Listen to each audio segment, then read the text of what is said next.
गुजरात में चक्रवाती तूफान बिपरजॉय के खतरे की वजह से अलर्ट जारी कर दिया गया, क्योंकि इस तूफान का असर गुजरात के तटीय इलाकों में दिखने लगा है। वहां समंदर में ऊंची ऊंची लहरें उठने शुरू हो गई हैं।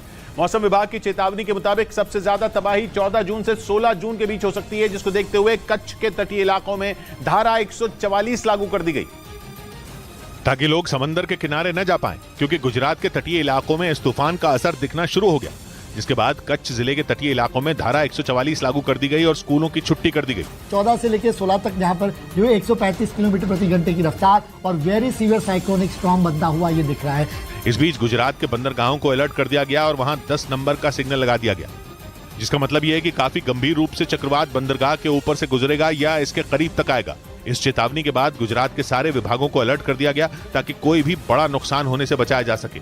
गुजरात में चक्रवाती तूफान बिपरजॉय के खतरे से बचने के लिए द्वारकाधीश मंदिर में 2 ध्वज लगा दिए गए। ऐसा माना जाता है कि जब जब इस मंदिर में 2 ध्वज एक साथ चढ़ाए जाते हैं, भगवान द्वारकाधीश के बड़े से बड़े खतरे को भी टाल दिया।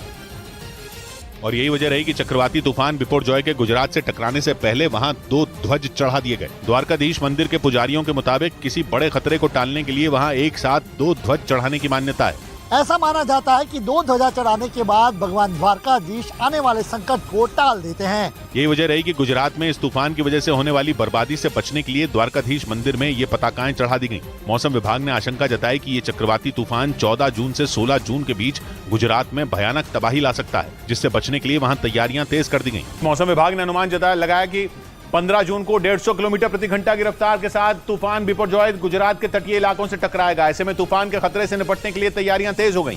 प्रधानमंत्री ने भी तूफान से निपटने के लिए की गई तैयारियों का जायजा लिया और राहत बचाव कार्य के लिए अलर्ट रहने का निर्देश दिया। आईएमडी ने बताया कि तूफान बिपरजॉय का सबसे ज्यादा असर गुजरात में देखा जाएगा, जिसे देखते हुए गुजरात के तटीय इलाकों के 2 किलोमीटर के दायरे में आने वाले सभी इलाकों को खाली करवाया जा रहा है। हमारे सौराष्ट्र कच्छ की तटीय इलाका में 15 की सुबह तक पहुंच जाएंगे और फिर 15 की दोपहर तक वो लैंडफॉल कर जाएंगे। आईएमडी के मुताबिक गुजरात के सौराष्ट्र, कच्छ, वलसाड और पोरबंदर में इसका असर देखा जाएगा, जिसकी वजह से कई पेड़, बिजली के खंभे और टेलीफोन लाइनें उखड़ सकती हैं। ऐसे में इन इलाकों में रहने वाले लोगों को सुरक्षित जगहों पर जाने की अपील की गई है।